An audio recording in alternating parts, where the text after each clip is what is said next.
passing, and you being not just teammates but classmates.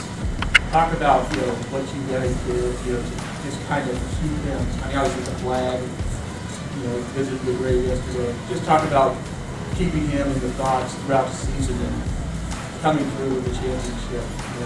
In an emotional day there. We are great. Our nickname for him is Lola, so that's kind of good because he overall how to say that name. We have captain's meetings, which is like a big meeting with the whole team on Thursday nights, and we always talked about that, just kind of keep good spirits with him. Sometimes we'll have meetings just directed towards memory detail, just kind of like gives you an extra push. I know our freshman year we were here, and I watched 15 teams ride each other, and that kind of gives you a push to do it, and Kale just enjoyed us to do it. So. I would say one thing is just being so tight. We're all so tight. We're tight with Kale, so being able to express our emotions to each other is just big to be able to get through it. And we just always have people to lean on, football community, and starting friends in general, so it just made it easy for us. We also got a box in our locker room now. We can always write letters to him and forever feeling if we need to. And Coach always says, play with the 12th man. He's always on your shoulder. We know he's always there with us and helping us out. I think the thing for me is our run game. We went under center this year. Kale was a big part of that. He was the one that kept on pushing the coaches for under center, and helped us win the state championship. So he's always in our thoughts. Chip, in the big game, no tribute, you call him 12th man, but then he went out, started with just 4 linemen, and then all the time out, then he finished the game with, 1 man with an 10. Talk about that tribute to use, doing that, having a chance to do that, show how much. I'm not sure exactly. I think you finished with 10 guys. That was an accident. Yeah. That was an accident? Yes, sir. Oh, I thought that was something wonderful. Yeah. It turns out it wasn't a kind of. Well, I'm glad you read it. Got the milk there. Yeah, so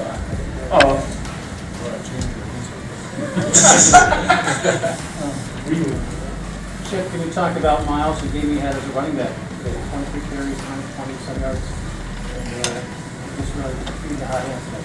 Yeah, that's awesome. We had used our sophomore running back to give these 2 guys breaks, but in today's magnitude in the game, once they got going, but Miles has done that all year, and really, like I said, we talk about the spread of wealth, and so Miles has, I don't know, he ended up close to 1,000 maybe, and then Cody down there is kind of the power guy, and once you get it going, he's willing to come on, I'm all right, just keep giving it to me, and obviously the O-line did a great job. And Miles is just one of the toughest undersized guys that we've had. And we've had some tough kids. And I don't know, what do you weigh now, Miles? Are you even 160 anymore? 160, yeah. 160 is, and sometimes he'll get some. How do you do that with that body? But keeps doing it, game after game after game. Real proud of him in the way he plays. Yes, sir. Congratulations. Thank you. The stats are surprising. They're so close. Kirtland outrushed you guys on average about 5.3 yards. You guys go more like 4.6. It looks like you had those red zone chances. What do you attribute to the victory with the stats being so close? Yeah, I guess probably getting stops or making those big plays. Like on the first long pass was really a broken play that made Trim also hit a 55-yarder. And then the first drive, we got to stop on the 4th down. It's just so huge I guess I would have to look closely how many times we stopped them on 4th down. But that'd be that's that close 3 4th down stops, and gosh, those were such huge momentum breakers, and a couple of those were at close to midfield, so all of a sudden your field position's great. And, yeah, so I guess I didn't notice that. I noticed that's we're close, but you know, it's when those play, when you can make those big plays or stops that get you those scores, I guess. Caitlin, for you guys, in the whole West felt like the big momentum for you guys. Was it maybe that second touchdown drive where you guys could reach some of those? I would say just the first drive, just going down the field and scoring right away, just gave us confidence. Like, okay, we can do this, we can go scoring at any point, anyway. So just being able to run the ball, our O-linemen do great. Run the ball opens up the passing game. So it's just all around flow. Offense flowed well, and that's why we scored so much. Okay, any more questions? That's what I was about Kirtland. Preparing for Kirtland. One thing you're watching Kirtland is maybe you consider this to the quarterback getting hurt and having problems with his left arm, but they've hardly passed the ball at all in the playoffs.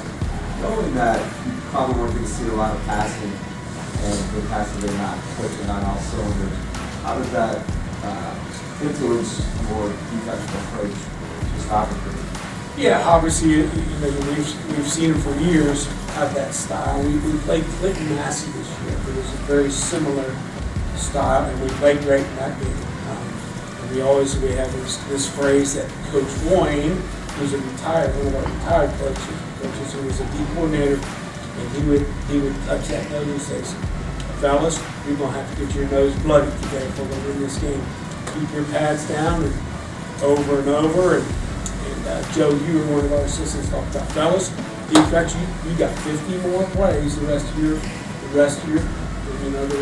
career." Well, for the seniors, I guess. And you know, you got 50 plays to look at yourself and say, "Come on, keep your pads down, get nose gaps, get your nose bloody, and we can win this thing."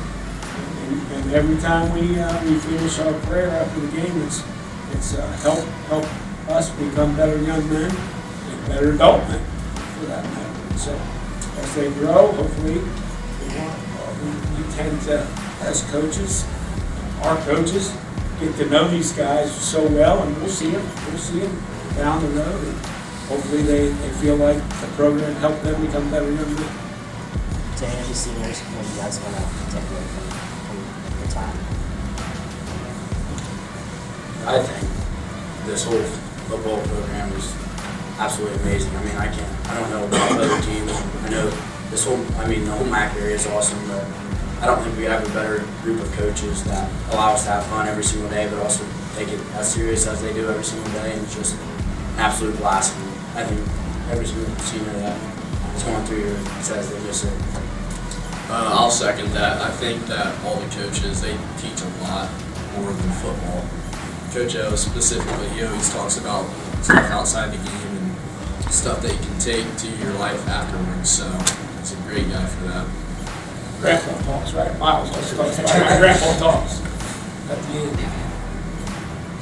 I'll say, like, dealing with hardships and getting through adversity, we always talk about adversity and how do you bounce back and how do you move forward in tough situations. And kind of just like, in life, you gotta work for your things. You know? Nothing's handed to you. You gotta work hard, you gotta be tough, resilient, you gotta go get it, because it's not gonna come to you. You gotta go work your ass off.